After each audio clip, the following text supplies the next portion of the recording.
He's Howard Eibach, a former copywriter and creative director and the author of 2 books on the creative brief. And he's Henry Gomez, an ad agency strategist with 28 years of experience. Together, Henry and I are the Brief Brothers. We love talking about creative briefs, briefing, and advertising. We're back, Henry. We are going to continue with our examination of another creative brief. I'm going to do a screen share real quick, and we are going to take a look at a brief for another British product. It's Tango. Tango is a pretty well-known soda. I think it's exclusive. I don't know if it's exclusive to the UK or the continent or both. But anyway, this is a brief written by a British agency. And I have used this also in my training. I also used this in my first book on writing the creative brief. It's a fun brief, and let's just walk our way through it. It starts with brand proposition. Tango is a sleeping giant. What do we need to do? Increase sales of Tango, re-inform people of our traditional brand values, re-engage people with the Tango brand, generate key interest in the product. What are the market insights? The carbonated drinks market is in decline. I'm going to say we're talking about the early to mid-90s when this brief was written for the product. Few brands are surviving, and those that are still suffer a drop in sales. This is a result of the media making health a real issue.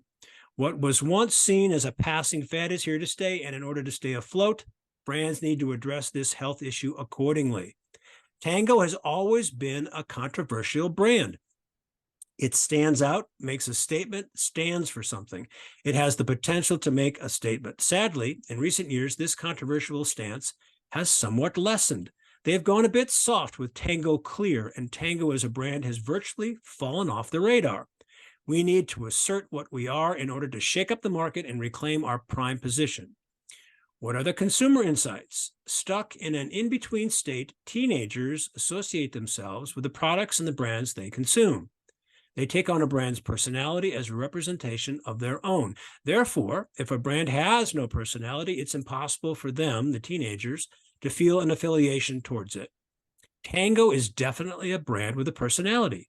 Sadly, the personality is currently being asserted, that's a typo, isn't currently being asserted. Therefore, it isn't out there for the taking. In order to gain a loyal consumer base, we need to give them something that's worth being involved with. What is the single most important thing to say? Join the Tango resistance in big, bold letters. Reasons to believe. Tango is not your ordinary drink. It says something about you. It's controversial, daring, and overt. This isn't just a carbonated drink. It's a chance to take a stance against the things that hold you back. I can't help but not read it that way. It just sort of demands. What do we want them to do? Get excited about the Tango revolution and join the resistance. What do we want them to think and to feel? Think, Tango understands us. Feel, more inclined to drink Tango on a regular basis as it's about more than just carbonated drink. Why would they bother? This is about them. It empowers them and gives them a voice. What worked last time? Tango enjoyed the most success when it was assertive about what it stands for. Where will this appear? Integrated campaign with a particular concentration on online, as this is where our audience spend most of their time. Inspirations. Think about what you were like when you were 16. All right, there's our brief. I confess, I don't know the agency that put this together, and we don't have any creative to show, but it's a document, I think, where we can learn much and we have much to discuss. So what are your takes, or what's your take or takes on this, Henry? So one is, I think it could be brief. It could be more brief than it is. There's a few things that I would have either reordered or rewritten.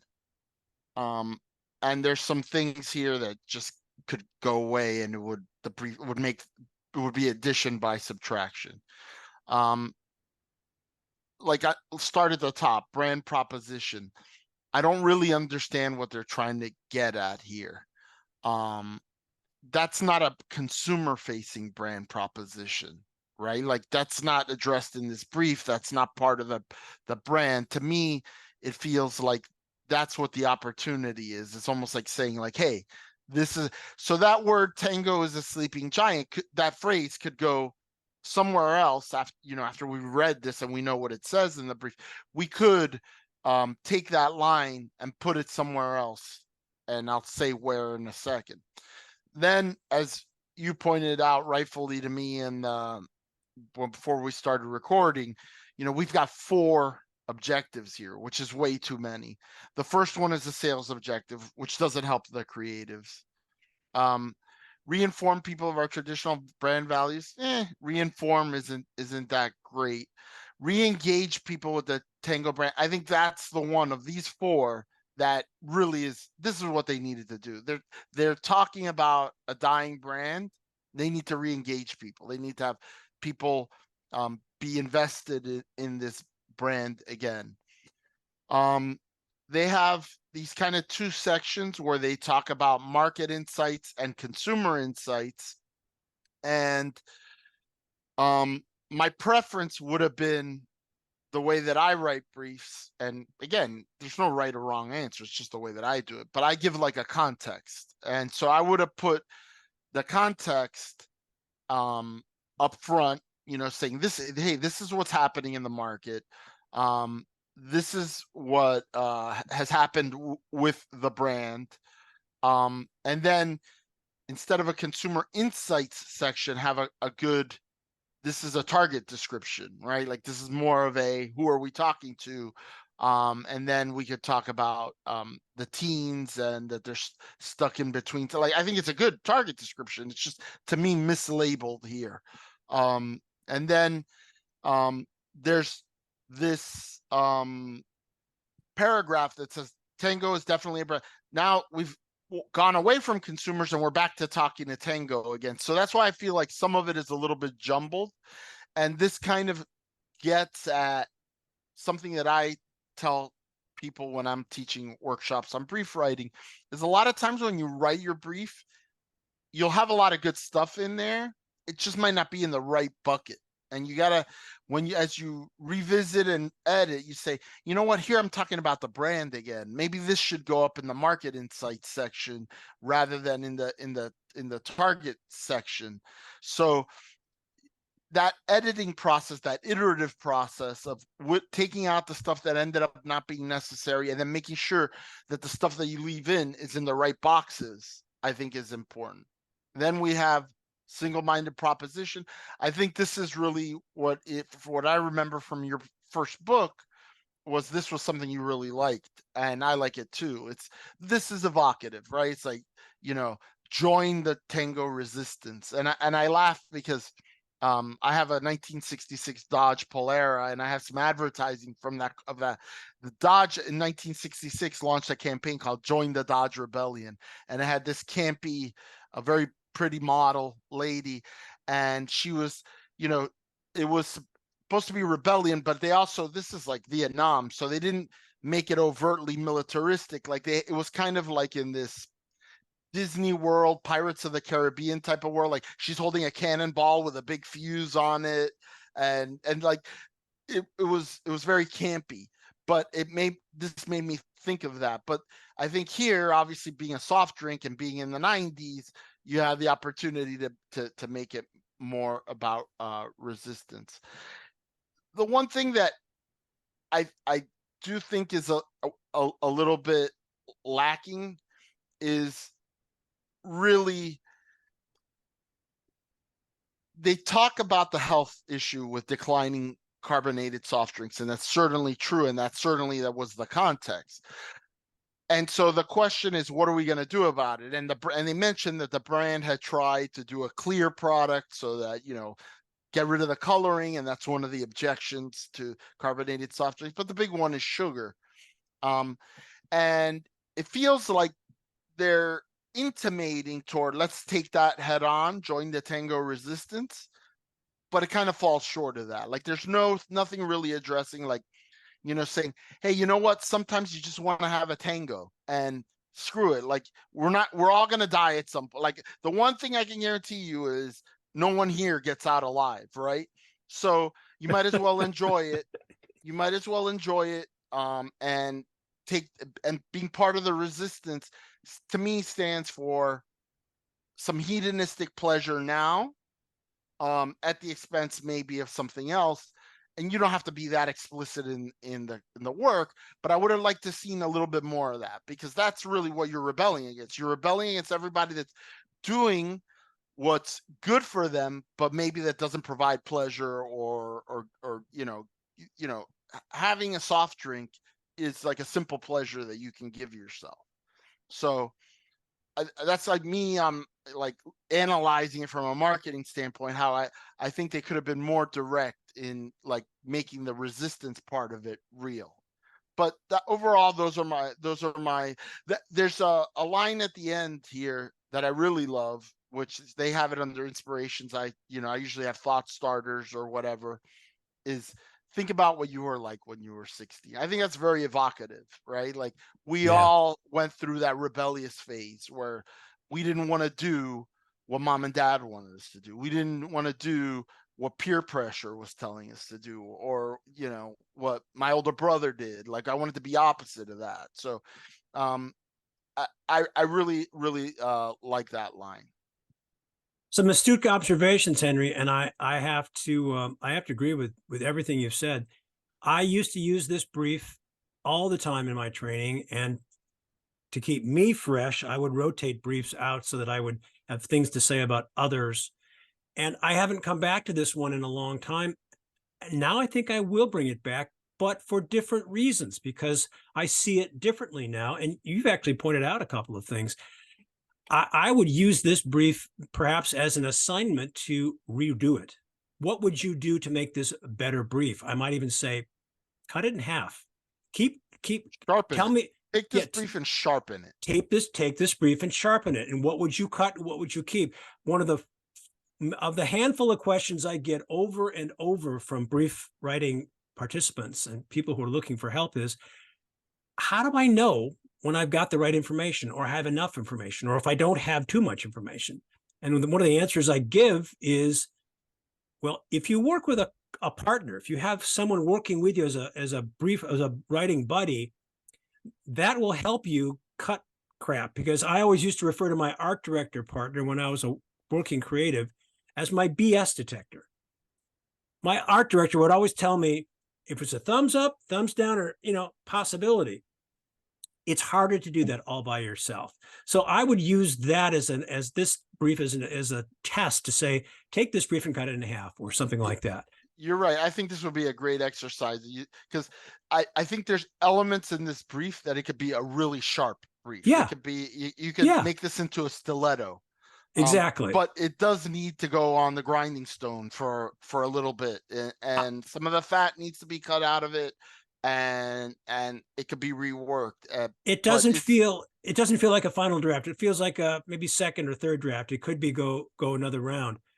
Now, I like the Tango as a sleeping giant, but I think the descriptor is wrong. And maybe we were agreeing using different words. yeah, I would say that maybe I don't see this on a lot of briefs. I see it on some briefs where they start with, what's the problem we're trying to solve?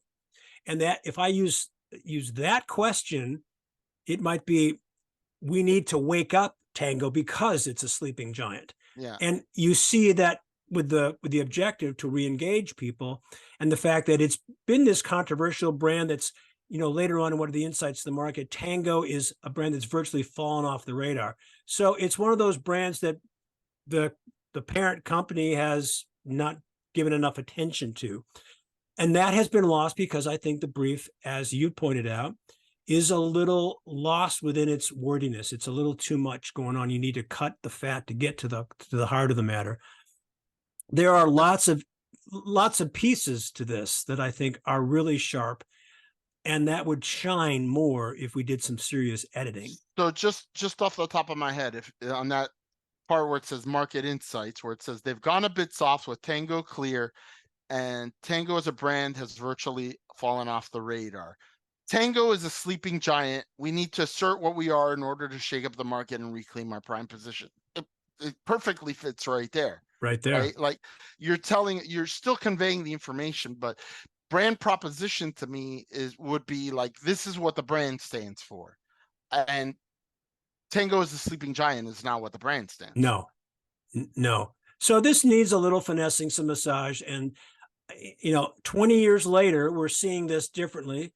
It would be wonderful if we could be quizzing the brief writer today, the way we had the chance to quiz Sarah Walker Haller about her Kiwi brief 20 years ago. Unfortunately, I am not enough of a Sherlock Holmes to track down the writer of this brief. But you bring up an interesting point, and it goes back to one of the many themes that we repeat, which is brief writing is writing. And you as a writer know that you look at your early work and sometimes you can be embarrassed by it, right? And Yep. so I was going through old files the other day trying to see if I could find a brief for the podcast. And I'm looking through and I'm seeing a lot of briefs that I wrote, and some of them are good, some of them are bad, and some of them have good and bad elements to them. And we have to recognize that you get better over time and experience, and you figure and you work on your craft. And so we don't know what point in their career this brief writer was. We don't even know if this person might have been an account person who did a very serviceable brief, not being a trained strategist. So we don't have that context. But I think that we can all, like writing in general, I think we all improve as we do it and get more experience. Well, the other side of that coin, Henry, is when I first discovered this brief, I was agog. I thought, this is a great brief. I love this. It's got so much juicy information. And now that I've had 20 years of teaching under my belt and 20 years of writing blog posts, and now you and I have been doing this podcast for a couple of years and more teaching experience, I look back at this brief and say, well, it's still got some great, powerful elements, but it's not as good as I thought it was. And now I see this as a teaching document in a different way, the way I set it up. I would give this as an assignment to a group of 2 or 3 workshop participants and say, cut this brief in half and come back with it as, I like your phrase, the stiletto. This is the clodhopper. It's not a bad clodhopper, but make it a stiletto, make it a tight brief the way David Ogilvy would define it. So I would see this as a teaching document in a different way than I did when I first started doing the workshop. And I would also argue in support of what you said, that I think that the field of creative strategy and brief writing has evolved as well. Strategy in and of itself was something that was born like in the 70s in the UK, didn't really get a lot of traction until the 80s, came to the United States in the 90s. And even then, we're constantly a strategist, we're learning, we're upping our game. So I mean, it's kind of like looking at Formula One cars. The Formula One cars of today are far more sophisticated, safer, faster than the ones from 30 years ago. So we're judging this with a bias toward the present versus, what existed, 30 years ago, possibly when this was written. The other thing to mention is that Tango is a brand that has fun with its advertising. The handful of spots that I've seen, they have 5 flavors, including black currant, which is a flavor I can't quite imagine what it tastes like because it's just not something I Gotta send you to the UK so you could have some. Exactly. And I did see a spot for black currant that's not connected to this brief, and it was laugh out loud funny because it appeared like it was a single take where the executive was started off in his office, and as he walked through the office, all of a sudden he's on the cliffs of Dover, stripping off his suit and emerging in some kind of purple superhero costume, and it was just ridiculous in the typical way that the Brits can pull it off that somehow we can't. So they have a lot of fun with their creative, and I tip my hat to them because it's that kind of in your face rebellion kind of a brand that kids like. So this brief reflects that attitude, and I see it now as a way to change my teaching approach and give this as an assignment in a different way. So I still like the brief, but not quite the same way I liked it when I first saw it. So good stuff, Henry. Good stuff, Howard. He's Henry Gomez. And he's Howard Eibach, and together we're the Brief Brothers. Till next time.